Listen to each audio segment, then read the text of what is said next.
এক একটা পলিটিক্যাল পার্টির এক একটা মতলব।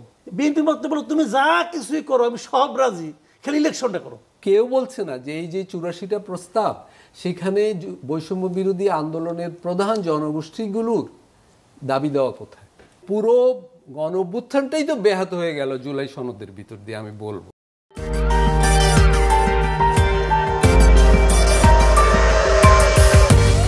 জাতি বলতে কি কয়েকটা রাজনৈতিক দল, নাকি জাতি বলতে মানুষ? বাংলাদেশের সমস্ত জনগণকে কি এই কয়েকটা পলিটিক্যাল পার্টি রিপ্রেজেন্ট করে? করে না। এটা যারা করেছে, আমি শুরু থেকে একটা কথা বারবার বলে, আপনাদের এখন অনেকবার বলেছি, বিভিন্ন জায়গায় বলেছি, যাদের হাতে সংস্কারের দায়িত্বটা দেওয়া হয়েছিল এই লোকগুলিকে আমি আপ টু দ্য মার্ক মনে করি না। তাদের মেধার দিক দিয়েও মনে করি না, তাদের আন্তরিকতার দিক দিয়েও মনে করি না, তাদের দেশপ্রেমের দিক দিয়েও মনে করি না। তার দেশপ্রেমিক নন। যে লোক আমার দেশের নাগরিক হয়ে অন্য দেশের নাগরিকত্ব নেন, সে আর যাই হোক, সে দেশপ্রেমের পরীক্ষা পাশ করতে পারবে না। তারাই মূলত এই কাজটা করেছে।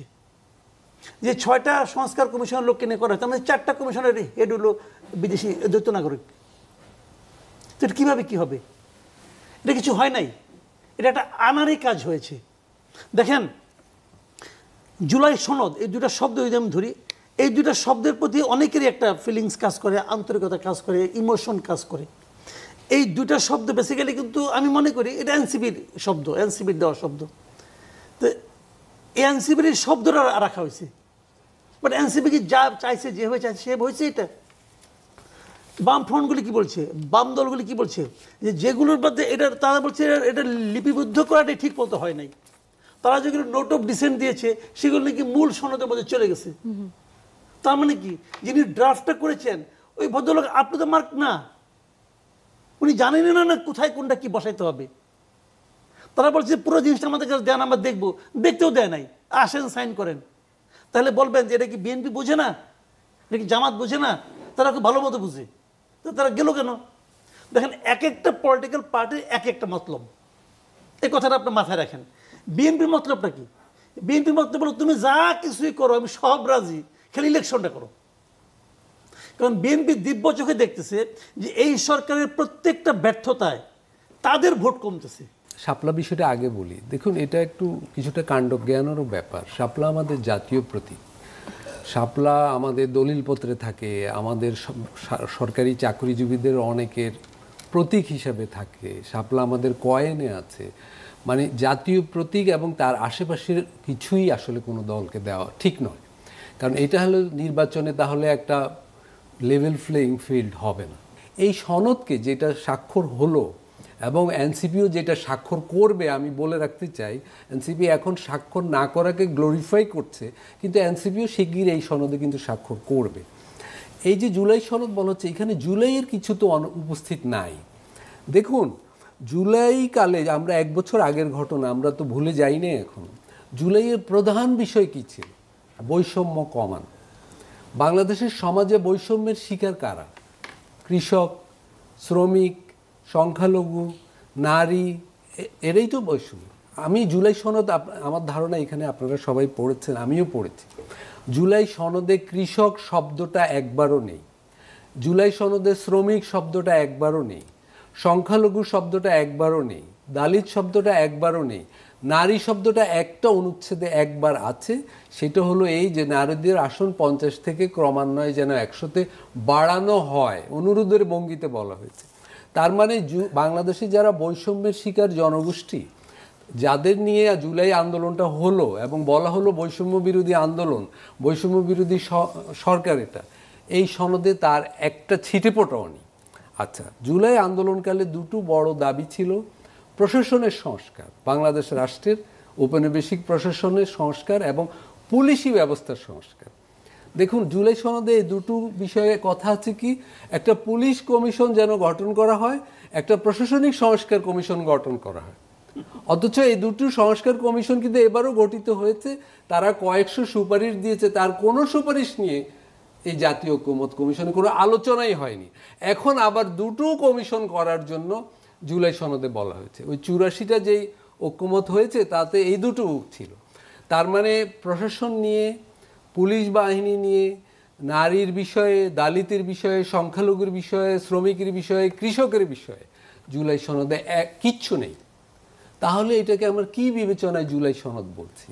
এটা হলো একটা ব্যাপার। আরেকটা বিষয়, সমাজ তো দাঁড়িয়ে থাকে অর্থনীতির উপর, পলিটিক্যাল ইকোনমির উপর, উৎপাদন সম্পর্কের উপর। বাংলাদেশে জুলাই যখন গণঅভ্যুত্থান হয়, প্রধান এজেন্ডা ছিল কি অর্থনীতিতে? দ্রব্যমূল্য বৃদ্ধি, আমরা স্মরণ করতে পারি, বেকারি, বেকারত্বের বিষয় এবং দারিদ্র্য বিমোচন।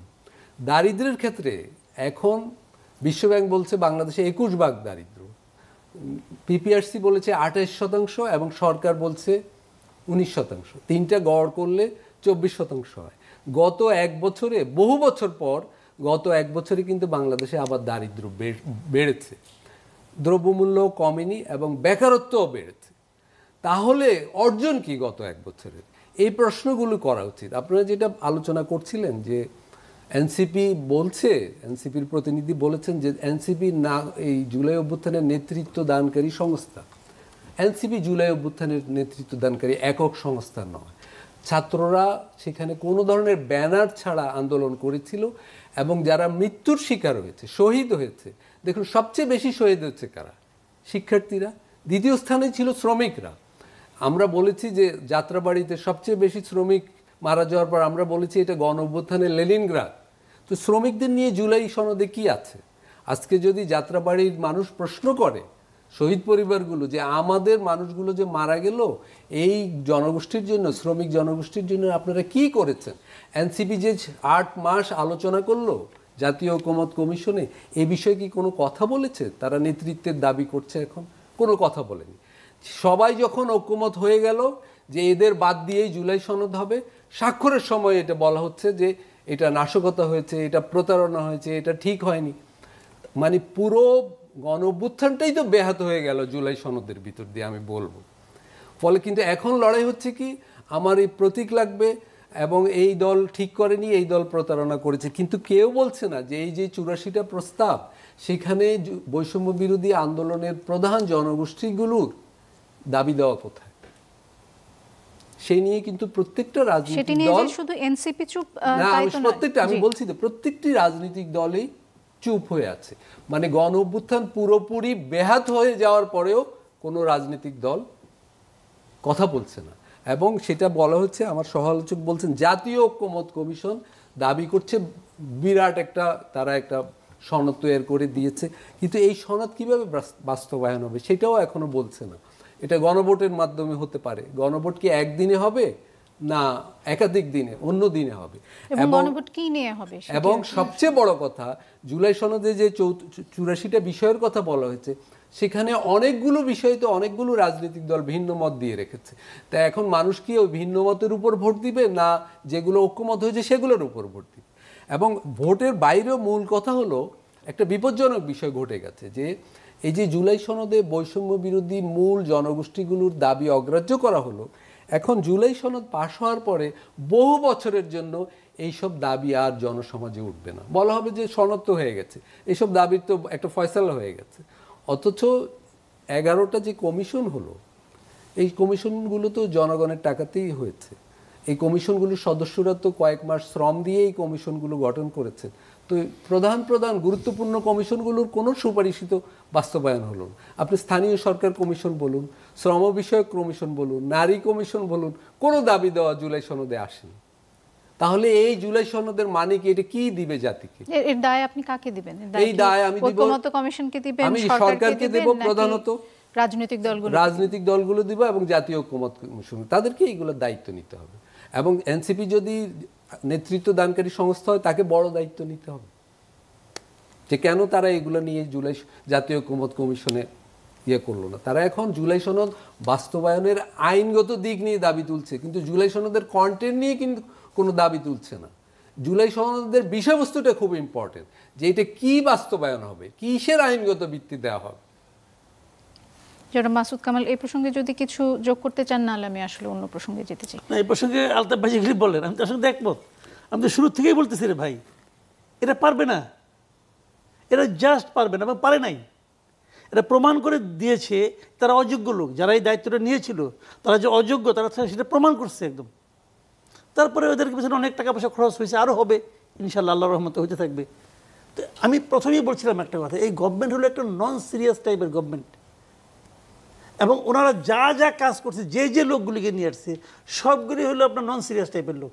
তারা আসছে বিদেশ থেকে, এখানে 1 বছর বেড়াইতে গেল সরকারি টাকায়, এই আর কিছু না।